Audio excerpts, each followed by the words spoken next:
Saat ini kita ada di Lapangan Merdeka, adalah lapangan di mana menjadi inti kota Medan, ya, di mana kota Medan terbentuknya juga dari pusat kota, yaitu Lapangan Merdeka.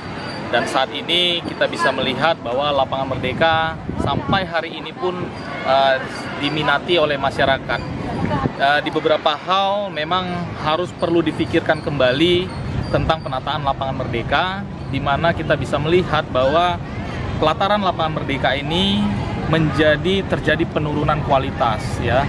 Jadi sebagai satu tempat yang juga adalah ruang terbuka hijau, sekaligus dia adalah civic square dari kota Medan, sebaiknya harus diatur sedemikian rupa komposisi ruang atau zoning, agar fungsi atau harapan kita terhadap peningkatan kualitas Lapangan Merdeka itu menjadi lebih baik. Jadi kalau pandangan saya terhadap kondisi Lapangan Merdeka sebagai alun-alun kota, itu dengan kondisi yang sekarang itu kita kehilangan jati diri Lapangan Merdeka sebagai alun-alun kota gitu. Alun-alun kota itu lebih terlihat kayak padat dan sesak gitu. Padat dan sesak dengan kondisi bangunan-bangunan komersil yang berada di sekitarannya. Tanggapan saya mengenai alun-alun yang ada saat ini, alun-alun kota Medan, jauh dari kata puas, ya. Karena memang sudah tidak berfungsi sebagaimana mestinya. Harusnya kan alun-alun kota itu kan seperti ikon kota, ya, cerminan kota yang dimana harusnya itu lebih banyak ruang terbukanya, ada pojok belajarnya misalnya, jadi sebagai sarana bermain kita juga bisa sekalian teredukasi karena ada pojok belajarnya. Kita mungkin sama-sama tahu ya, Lapangan Merdeka itu merupakan tempat berkumpulnya masyarakat Kota Medan. Mungkin ini salah satu ruang terbuka yang masih cukup masif yang ada, ya. Mungkin kita sama-sama tahu juga bahwa Medan sendiri sangat kekurangan ruang terbuka. Sementara di kota-kota itu diwajibkan harus memiliki minimal 30% ruang terbuka. Nah, posisinya ini Lapangan Merdeka sangat strategis, ya. Jadi sebenarnya ini merupakan tempat favorit buat masyarakat Medan bisa berkumpul. Namun itu juga mempunyai efek samping, ya. Efek sampingnya itu adalah pembangunan selalu orientasinya ke sini-sini aja, gitu. Tidak lagi berusaha menggeser pengembangan ke arah yang lain. Harusnya sih menurut saya yang kita bangun lagi di pinggir-pinggir itu bukan hanya membangun gedung-gedung besar, tapi juga harusnya tuh yang dimulai itu dengan membangun ruang terbuka. Sama seperti ini, ketika zaman dahulu mungkin Belanda pertama kali yang dimulai dengan membangun ruang terbuka gitu, itu untuk menjadi tempat berkumpul. Harusnya kita punya beberapa node gitu, beberapa spot yang ada di Kota Medan, nggak hanya di sini. Kalau kita berjalan dari Jalan Ahmad Yani, ya, menuju Lapangan Merdeka, sebenarnya kalau bukan orang Medan tidak terlihat ini ada Lapangan Merdeka. Kenapa? Karena di sekeliling Lapangan Merdeka saat ini sudah ada bangunan-bangunan yang menutupi Lapangan Merdeka itu sendiri. Jadi sebagai satu visual kota, ya, di dalam salah satu poin menjadi kota itu di dalam teorinya Kevin Lynch, itu ada namanya nodes. Nodes itu adalah satu titik di mana menjadi pusat dari banyak jalan atau jalur sehingga mendapatkan satu titik pertemuan, yaitu nodes. Namun kalau kita di Medan ini sekarang, dari manapun kita bertemu, itu yang kita lihat itu hanya adalah koridor, ya, koridor. Jadi sekeliling Lapangan Merdeka ini mata kita tidak terbuka lagi secara horizontal. Jadi lapangan terbuka itu mestinya terbuka secara vertikal maupun secara horizontal. Visual horizontal itu harus terbuka. Sehingga ini tidak lagi terkesan ruang terbuka kota, ya, kalau dari luar. Apalagi orang yang belum pernah ke Medan itu nggak tahu ini ada di dalam. Atau bahkan event kalau diadakan di tengah Lapangan Merdeka ini pun tidak terlihat gebiarnya keluar. Karena apa? Karena yang terlihat itu hanya gedung-gedung. Nah, ini kan perlu kembali difikirkan bagaimana cara supaya ruang ini menjadi transparan kembali.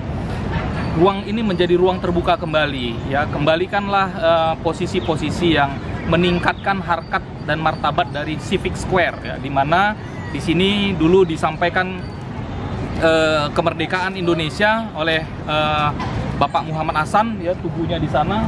Ya, jadi bahkan mungkin nilai-nilai dari tugu tersebut pun mungkin menjadi komposisi yang sangat direndahkan atau dikurangi nilainya, ya. Kondisi yang sekarang sudah begitu banyak bangunan-bangunan berdiri di Lapangan Merdeka. Ya, kita tentunya ini akan mengurangi kualitas ruangnya si Lapangan Merdeka sendiri. Bagaimana kira-kira caranya? Ya, tentu arsitek-arsitek profesional punya pemikiran mengkomposisikan kebutuhan ruang, ya. Lapangan Merdeka ini tanpa ada tempat makan pun sudah ramai sebenarnya, ya. Sekarang kita tambah keramaiannya, apakah area parkirnya disiapkan? Nah, itu kan jadi pertanyaan. Jangan-jangan keuntungan diambil oleh pemodal, tetapi beban kotanya diserahkan kepada kota dan masyarakat. Nah, ini kan ada tidak fairness. Kalau seandainya kita bilang kita membutuhkan tempat makan, minum, meeting point, ya tentu bisa diaturkan sedemikian hingga komposisinya tidak menjadi dominan di dalam satu kawasan Lapangan Merdeka. Bangunan-bangunan ini memang harusnya lebih minimal, ya, karena yang diperlukan lebih banyak ruang terbukanya. Ruang terbuka di mana kita bisa bebas melakukan. Kalau dulu itu kayaknya alun-alun kota itu lebih berfungsi sebagai tempat ngumpulnya masyarakat kota, bisa untuk menyampaikan keluhan, sebagai area untuk beristirahat, berekreasi, dan juga bisa sebagai sarana diedukasinya masyarakat. Juga ada taman bermainnya, playgroundnya untuk anak-anak. Untuk disegmentasi, kita sebagai anak-anak generasi, let's say lah, kalau orang bilang itu kan katanya milenial gitu kan, kita pengen sesuatu tuh yang lebih banyak hubungannya dengan alam terbuka. Jadi sudah harus ada mulainya perubahan bangunan komersil di sekitaran alun-alun kota, sehingga alam terbuka atau enggak ruang terbuka dari alun-alun kota itu bisa dikembalikan dan dimanfaatkan multifungsi sebagai areal komersil juga. Mungkin kayak bangunannya lebih diperkecil, ya kan, tapi tidak menghilangkan kayak tempat atau areal duduknya orang yang akan berkunjung ke situ. Pengembangan Lapangan Merdeka ke depannya seharusnya bangunan-bangunan ini ya dipikirkan kembali oleh pemerintah untuk tidak ada lagi bangunan atau lebih diminimalkan, sehingga lebih banyak ruang terbuka yang hijau dan memang berfungsi sebagai alun-alun kota. Dulu itu di sekitaran alun-alun ini atau begitu juga alun-alun ini itu tidak sama sekali tidak dipagari, gitu kan? Dan koridor atau enggak pedestrian yang disediakan oleh pemerintah pada zaman dahulu, mungkin sekitaran tahun 80 itu sekitar 5 meter besarnya. Dengan disediakan pedestrian yang sebesar itu, orang lebih banyak datang ke tempat ini memilih untuk berjalan kaki, menggunakan transportasi umum, tidak di kondisi seperti sekarang, ya, bangunan besar-besar di sekitaran dan ditutupi atau dibatasi dengan dinding-dinding atau pagar-pagar. Harapan kita di era saat ini, ya, di mana Indonesia merdeka di Dirgahayu ke-75, perhatian kita kembali kepada Lapangan Merdeka, melihat bagaimana kemerdekaan itu dinyatakan di Lapangan Merdeka itu kita pikirkan kembali untuk mengangkat dan membangkitkan kembali rasa nasionalisme kita dengan cara mengembalikan Lapangan Merdeka seperti lapangan yang selayaknya buat menjadi lapangan yang baik. Tentu di lapangan ini, ya, sebenarnya banyak aktivitas, ya. Dia bisa menjadi place, ya, tempat atau ruang yang dicintai. Makin banyak kegiatannya, tentu makin bagus, ya. Ada orang yang bermain, ada orang yang berolahraga, ada orang yang berkumpul sama anak-anak, ya, makan siang di sini, dan banyak lagi kegiatan-kegiatan komunitas-komunitas, ya. Bisa menjadi tempat yang cukup nyaman buat senior citizen, juga dari kecil atau waktu muda juga sangat menikmati Lapangan Merdeka. Fabel mudah mengakses dan menikmati Lapangan Merdeka. semakin banyak orang yang datang ke sini, sebenarnya tempat ini semakin dicintai. Pandangan saya mengenai ini bahwa akan lebih baik sebenarnya ruangan terbuka ini dibiarkan menjadi tetap sebesar-besarnya, seluas-luasnya. Kan tempat berkumpul dari beberapa bangunan bersejarah di sekitar sini gitu. Harusnya apabila ada kebutuhan-kebutuhan lain, misalnya ada kebutuhan bangunan komersial, mungkin akan lebih baik itu digeser ke area-area sekitarnya itu, kayak ke Sawan atau ke area bagian kereta api atau ke sisi kantor pos, dan itu bisa mengenerate kawasan sekitarnya yang mungkin anak-anak sekarang, zaman sekarang suka ada tempat kafe, ngopi, atau akan lebih baik ada di mengenerate kawasan di Kesawan. Mungkin kita juga tahu bahwa Kesawan itu kalau malam kan juga kurang aktivitas. Aktivitas itu terlalu memusat gitu, terlalu memusat di Lapangan Merdeka. Akan lebih baik itu juga mulai disebar ke kawasan di sekitarnya.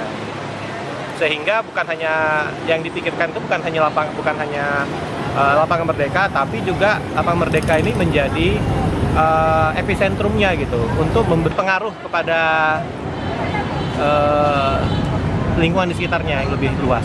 Ingin saya sampaikan, sudah perlu adanya pentingnya menggunakan orang yang memiliki profesionalnya di bidangnya. Contohnya untuk pembangunan kawasan, kita bilang contohnya sekarang kawasan Merdeka Walk yang ditata atau didesain oleh arsitek profesional, mungkin bekerja sama dengan beberapa arsitek untuk bisa memikirkan solusi yang terbaik. Ya, dari sisi kawasan, ya ini juga adalah kawasan di mana saya sampaikan bahwa ini menjadi inti kota Medan. Ya, kalau di Bandung atau di Semarang seperti alun-alunnya, ya.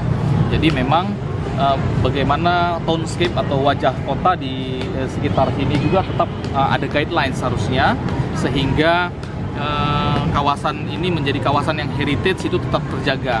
Saya belum tahu apakah memang sudah ada guideline khusus dalam hal visual fasade bangunan di sekeliling Lapangan Merdeka ini, sehingga konsepnya bisa mendukung keberadaan Lapangan Merdeka.